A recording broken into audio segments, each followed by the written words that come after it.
Hey everyone, welcome to my YouTube channel. I want to ask you, first of all, do subscribe, and every time new content pops up, YouTube will send you a notification for it. And for those of you who are interested in following my work or donating to my work, I will put all of those links in the description box. I'm really glad you're joining me today. I want to step into a topic that I get really excited about during this season. For those of you who are not part of the monotheistic traditions, that's okay. I hope that you'll stay anyway, because we're actually going to talk about how Mary is a feminist story and exalts woman. I think as a storyteller, it's really important that we look about how and why stories are told and what we can take from them to edify rather than to diminish or discard or to condemn. Because I think that when we look at some of these stories, perhaps in the Bible or the Quran or other sources where stories are told, we have to consider what they were trying to do within the time that they were written. I think that's actually important. That does mean, by doing so, we can find and pick out the transcendent truths. So to me, the story of Mary is a feminist story. And in the book of Luke, who may have written decades after the story of Jesus ends, is writing to persecuted Christians at this point. It's a letter to them, to give them hope, a light at the end of the tunnel.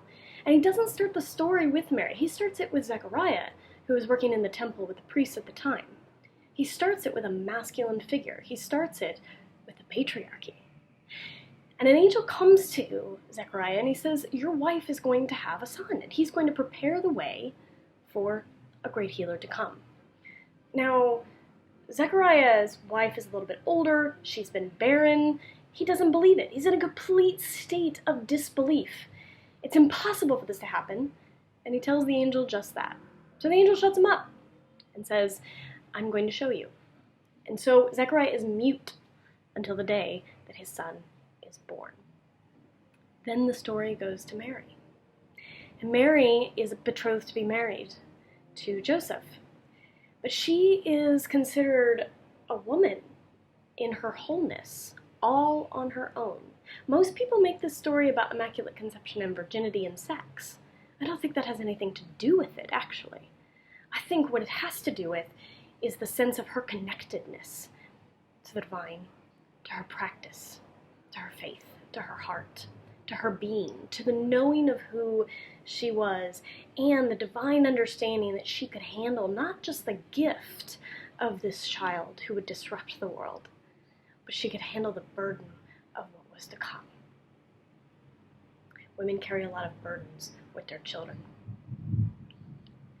And it's important that we notate that in the story. So for me, this doesn't have anything to do with sex or being a virgin, which unfortunately a patriarchal church, especially as Christianity moved west, both in the Catholic and the Protestant church, have made it out to be. Women do not have leadership. And while the Catholic tradition created a prayer, a Hail Mary, the Protestant tradition dropped it and discarded it and said, we don't need to pray to Mary to get to God, we can go through Jesus. Instead of understanding her story and her importance. I always thought it was a little bit strange. When I was in second grade, I was in a Catholic school, and I was told by church leaders not to do the Mary prayer when I went to the Catholic school, that I should just bow my head and say my own prayer, as if it was inherently wrong. But the story of Mary, we talk to our ancestors. We speak to our grandmothers and our mothers after their death at their grave. Why shouldn't we talk to the Queen of Heaven? Mary is mentioned in the Quran, by the way. Muslims that believe in the Immaculate Conception. In fact, the Quran mentions Mary more often than the Bible does, and they exalt her position, giving birth to the prophet Jesus, or Isa in Arabic. So I think that she's an incredible character that we need to pay attention to. So the angel offers her this gift, and she receives it. She says, okay, she'll do it. The only question she had at that point was, how? And the angel said, trust me, we've got this. And so she, at this point, needs solidarity. She needs another woman who knows what she's going through. So she goes to Elizabeth's house, Zechariah's wife, and tells Elizabeth her story. And of course, Elizabeth recognizes her. The moment that Mary walks in, Elizabeth recognizes who she is and the significance of their children in the world. And Mary, she says this prayer, this proclamation, that all generations would call her blessed. And they do. Mary is the redemption of Eve. In the Jewish tradition, they tell a story about how the world begins. The creation of the world, they tell a story about Adam and Eve, and they talk about the snake deceiving Adam and Eve, and they talk about the original sin. And they put a lot of heavy weight on the woman, even though the story records, the poem of Genesis records, that Adam was right there too, and puts the full blame on her entirely when the divine comes into their presence to ask them what happened. Jesus has been often referred to as the new Adam.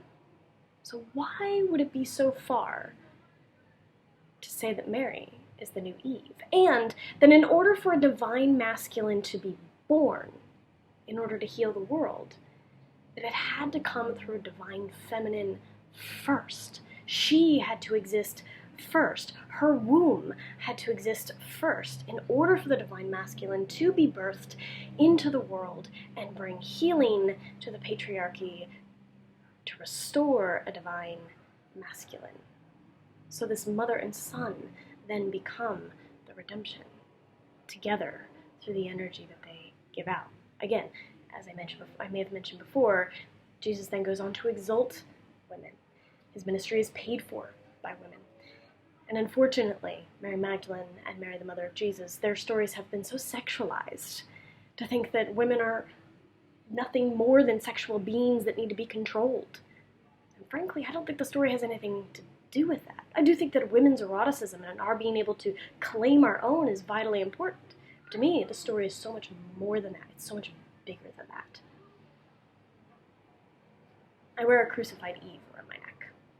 And I designed this with someone 2 years ago who is a very deep part of my heart. But it was a way for us to signify what has happened to women as the centuries have gone by, and that there's a need to reclaim our womanhood and our divine position. There's also a need for the divine masculine to step forward as well, for the divine masculine to be healed. Esther Perel says the patriarchy doesn't just hurt women, it hurts men too. It's a system that is set up to control, to have power over. Again, we could go into these concepts for ages. But I think that when we go back into this story, especially during a time of year, during the winter solstice, which is said to be another representation of, mother's creativity, of the divine woman's creativity, something we need to look at, something that needs to be touched and healed in each and every one of us. And it begins with the mother. It begins with the birthing process, the painstaking birthing process for healing. So I believe that the story of Mary is a feminist story because it's a story that exalts woman, and it exalts the initiation of woman to help heal the world. So as you go forward into this season, however you choose to observe it or celebrate it, let your heart think on these things. Let that be an encouragement for you. Let that be something you contemplate this season, and how desperately we need the divine feminine in the world. For now, I wish you a happy holiday season, a Merry Christmas, a Happy Hanukkah, Happy Yule, whatever you celebrate, however you observe. I send you blessings and love.